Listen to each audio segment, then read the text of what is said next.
A missile striking an industrial park in western Ukraine. He told other countries not to interfere.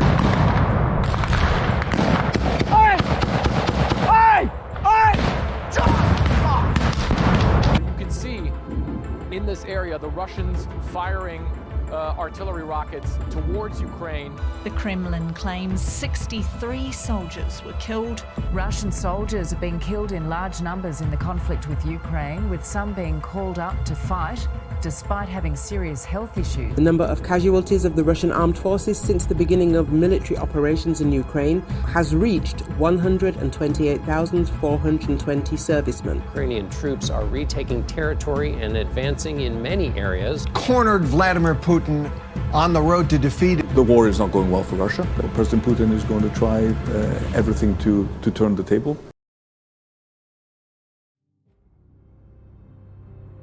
In 2022, the tensions between the Russian Federation and Ukraine, which had been building up for 20 years prior, had finally reached a climax when war was declared.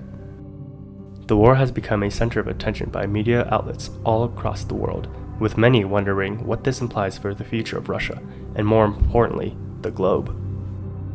When considering the immense importance of this topic, one man is at the center of this entire conflict: Vladimir Putin. Putin took power at the end of the 20th century and has slowly reached his influence throughout Russia politics, now becoming the undisputed dictator of all of Russia.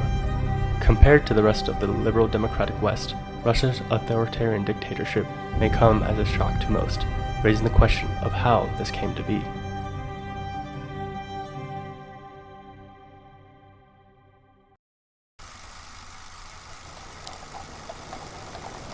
It all began on May 26, 1896, with crowning Tsar Nicholas II, the last remaining monarch of the Russian Empire. In this time period, the nation had suffered many tragedies. The country has been trapped in the past, with the majority of the country still experiencing a near-medieval lifestyle. The Tsar has been fighting for his position as an autocrat, violently opposing any attempts to progress Russia, either through crushing democratic organizations or promoting backward policy. He began warfare against the Japanese as a way to promote Russian prowess, an attempt which ended in complete failure. After all of this, Tsar Nicholas's popularity slowly dwindled as he continued to make poor decisions. With the heavy opposition to Tsar Nicholas's regime, the Russian emperor attempts to use warfare to shift public opinion towards him. And on July 28, 1914, the Empire of Russia enters the Great War against the German and Austro-Hungarian empires, less than 10 years after their previous embarrassment against the Japanese. The war was an utter failure for the Russians. While the French and British were both capable of managing their fronts moderately, the Russians soon realized how outdated their country really was, as their military was bulldozed by the warfare tactics of the German Empire.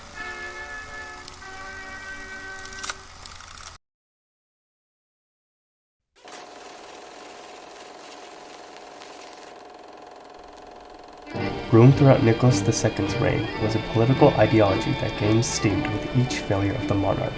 The ideas of Vladimir Lenin birthed from Karl Marx's Communist Manifesto, a book that called for equality for all in a society built for the working class. It dreamed of a utopia where the working class would rule and the elite would crumble, a concept to which the poor, starved Russian people was everything that they wanted. Those who wished to follow the teachings of Lenin stood under the flag of the Bolshevik Party. As the war raged on, poverty continued to plague the Russian Empire. This new ideology only grew stronger and stronger. Tensions between the people of the nation and its ruler became ever more present, and in 1917, demonstrators clamoring for bread took to the streets of Petrograd. Supported by huge crowds of striking industrial workers, the protesters clashed with the police, but refused to leave the streets. On March 11th, the Petrograd militia was met with protesters in a violent confrontation, ending up in deaths of the protesters. Just a day later, a provisional government named the Duma was established, and in the following days after the Petrograd massacre, Tsar Nicholas II abdicated the throne, closing the curtain on the last monarch of Russia. The Duma initially implemented laws that were made to quell the issues that the Russian people held. One of the leaders of this new government was the Minister of War, Alexander Kerensky. Though the war efforts were tiring the already fatigued population of Russia, the new government decided to keep pushing on. November 6th of the same year, Vladimir Lenin used his huge following in a coup, managing to topple the government with little bloodshed. Instead of a government led by those who benefited from the capitalistic society, Lenin called for workers and peasants to be in power. With a successful coup, it seemed that Lenin had finally become the head of Russia. But the Duma wouldn't go as quietly as it initially seemed. In a scramble, the Duma formed what would be known as the White Army, which was made up of loose allies varying from capitalists, monarchists, and supporters of the previous government. To combat this rise against the newly formed Soviet government was the Red Army, created for seemingly one purpose: to ensure the Bolshevik Party remained in power by any means necessary. This united cause prevailed, and in 1922, the Bolsheviks established the regime and had finally quelled all the peasant rebellions, allowing the Soviets to finally take hold of the nation. Just a mere 2 years in power, Lenin suffered a fatal stroke, creating a path for a young and relatively unknown Georgian to take control. No one knew this man's name would be engraved into history with a bloody signal. His name? Joseph Stalin.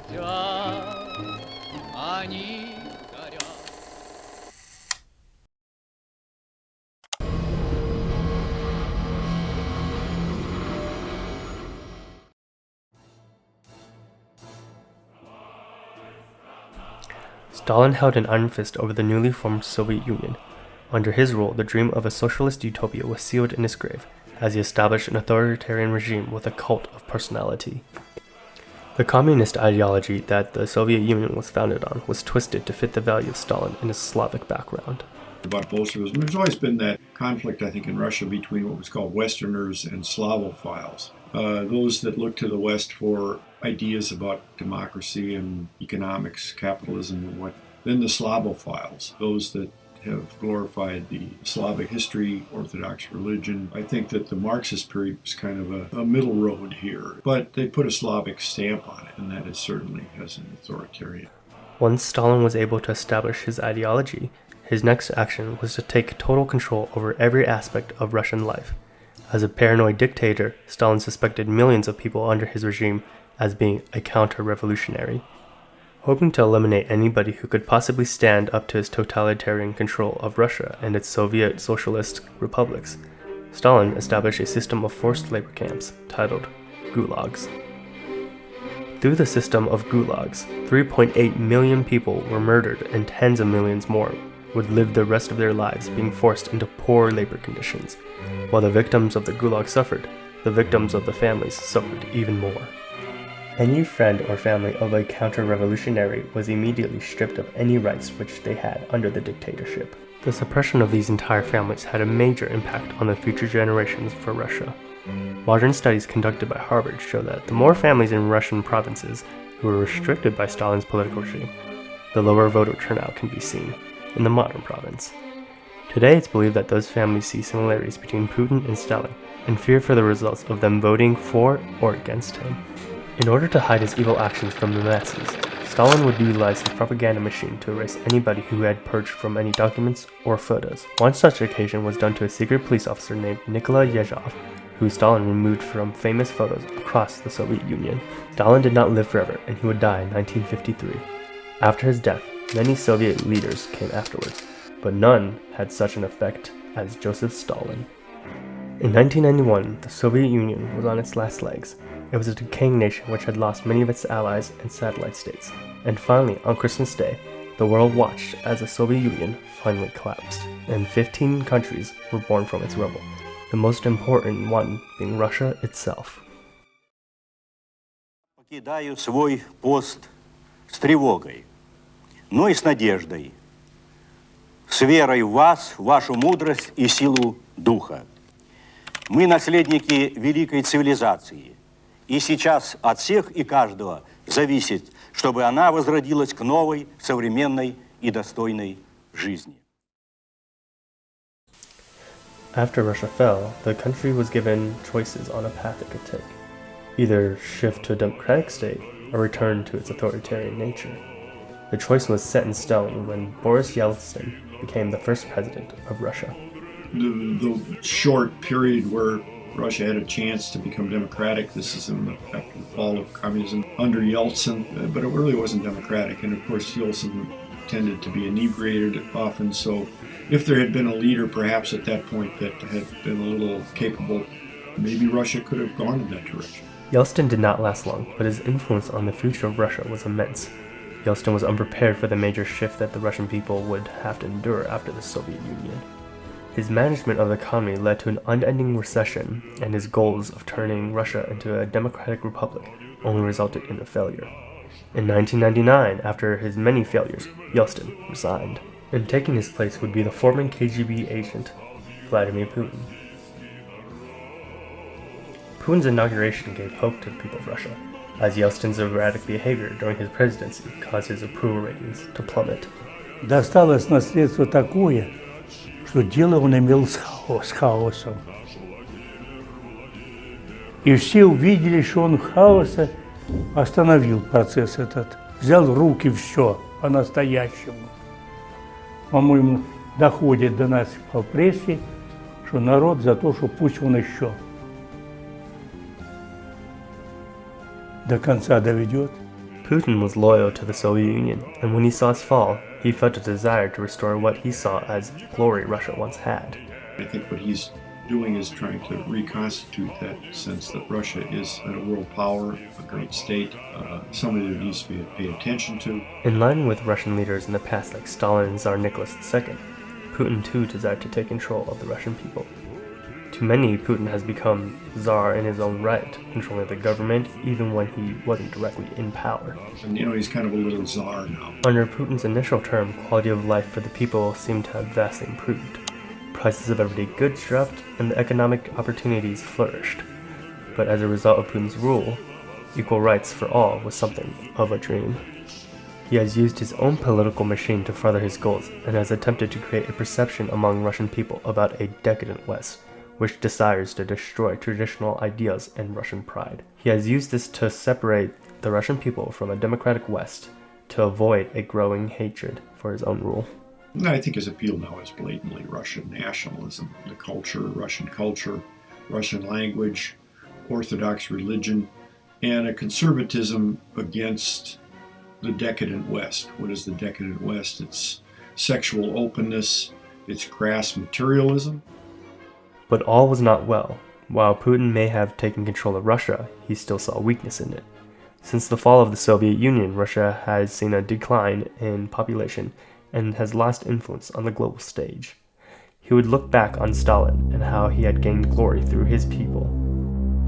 War. Winning World War II. I think that's how you can portray Stalin as a great Soviet leader. Putin knew to forever be remembered as a bringer of glory to the Russian people and to exert complete control over his population. He would have to do the same. To Putin, the key of this restoration of glory was the country of Ukraine. Believing the country would be an easy target for Russia, he began conflicts in 2014 when Russia had seized Crimea through a period of instability for Ukraine. The conflicts between the two countries would die down for the next few years until 2020, when Russia sent the full force of its army onto Ukraine. Today, the war still rages on, and the fate of the world is now uncertain. But through history, its origins may now be understood.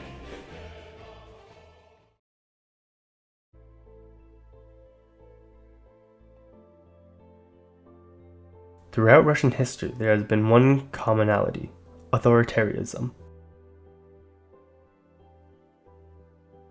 One of the questions you ask is whether Russia has an authoritarian culture, and I think that's absolutely true. They've never really known democracy for any length of time.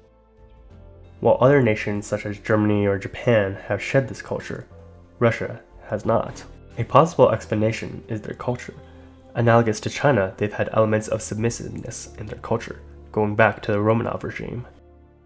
Serfdom, while abolished by other nations hundreds of years before, was abolished in 1861. They've been behind in individual freedoms. They veered from industrialization and stuck to their agrarian culture until industrialization was in absolute need. Being behind, it appears, seems to be a common thing with this great country, and authoritarianism is no different.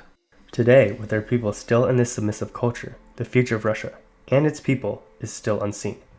Putin still holds an iron fist over the people of Russia, but Russians have shown to become more restless in the midst of the invasion of Ukraine. They've grown tired of the Tsars, Stalins, and Putins and their massive propaganda machine.